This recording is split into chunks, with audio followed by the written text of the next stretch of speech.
How do you really transform a nation? I mean, do you build bigger roads, taller buildings, or do you start with something a little more fundamental? Today, we're diving into a really bold blueprint that aims to do just that, by completely reimagining the very foundation of a country's future, its education system. So let's take a look at the plan designed to build the architects of Bangladesh's tomorrow. This quote just perfectly captures the urgency of the moment. It's basically saying that for Bangladesh, the time for that fundamental reevaluation is right now. It's a powerful call to action, to look past the easy fixes and really tackle the core challenges head on. And that brings us right to the heart of the challenge. You see, like a lot of developing nations, Bangladesh is at this critical crossroads. The potential of its huge youth population is just immense. But to unlock it, you need a system that's actually built for the 21st century. So, what's the specific problem this whole new policy is trying to solve? Well, it all boils down to this one central issue, a major disconnect. The current system, as the policy papers describe it, is all about exams and just memorizing facts. And the result? You get graduates who have the paper qualifications, for sure, but they're missing the practical, problem-solving skills that modern companies are crying out for. So, to tackle this problem, a brand new blueprint has been put on the table. It's called the Article 12 National Reform Policy, and believe me, it's a pretty radical rethinking of how education works in Bangladesh. Let's break down what this is all about. So this is the official brand for the whole initiative, called BAPA 12.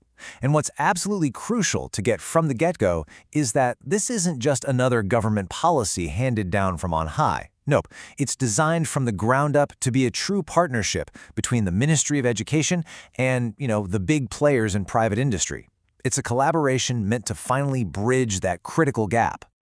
And the goal? Well, it's incredibly ambitious. The policy is trying to build an entire education system on three really powerful pillars. First, it's got to be skill-based, not just about theory. Second, it has to be entrepreneurship-driven, so creating job creators, not just job seekers. And finally, it aims to be employment guaranteed, making sure that what you learn in the classroom is exactly what industries are looking for. Now, this is where it gets really interesting, how they make that partnership real. The policy sets up something called a National Skills Curriculum Board. And just look who's at the table. Of course, you have the Ministry of Education as the chair, but the co-chairman? The Federation of Chambers of Commerce. And the members include leaders from the huge garments industry, the IT sector, textiles, all of them helping to design the curriculum. This is literally demand-driven education in action. So, having a board like this signals a huge philosophical shift. It's all about moving away from abstract theory and creating a culture of learning by doing. And that means fundamentally changing the entire student journey, from their first day in class all the way to their first day at work. And this comparison just lays it out perfectly. The whole model is getting flipped on its head. So instead of rote learning for an exam, the focus is now on problem-solving through projects. Instead of just theory, the emphasis is on gaining real-world valuable skills.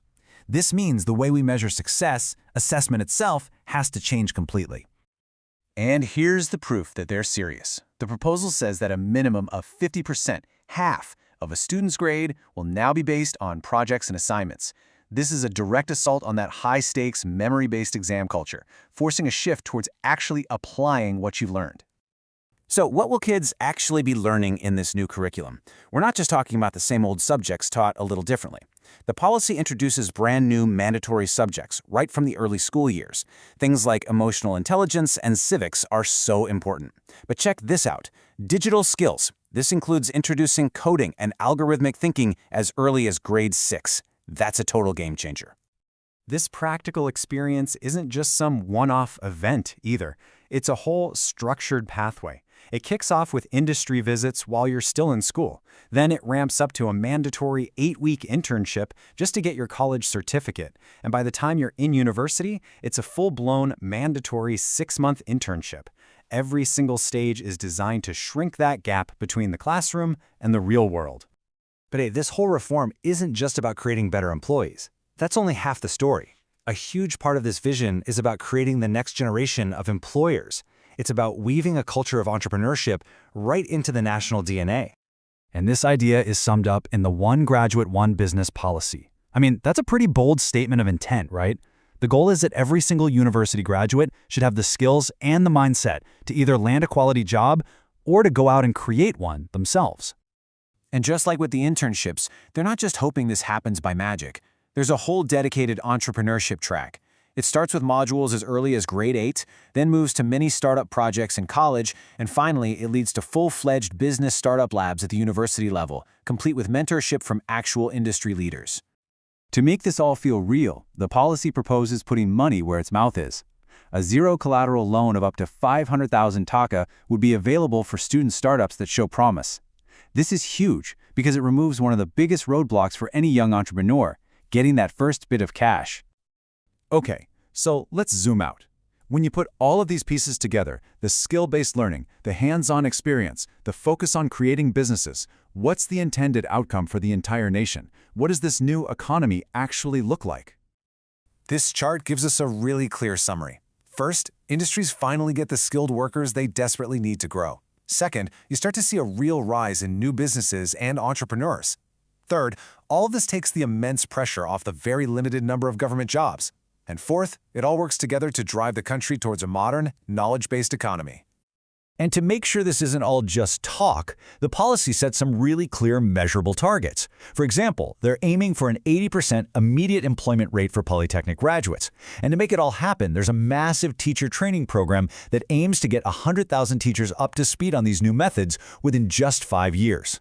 At the end of the day, all of these reforms, from teaching kids to code in 6th grade all the way to university startup labs, are all aimed at one single overarching goal: creating a generation of people who aren't just ready for today's economy, but are fully prepared for the challenges and opportunities of the 4th industrial revolution.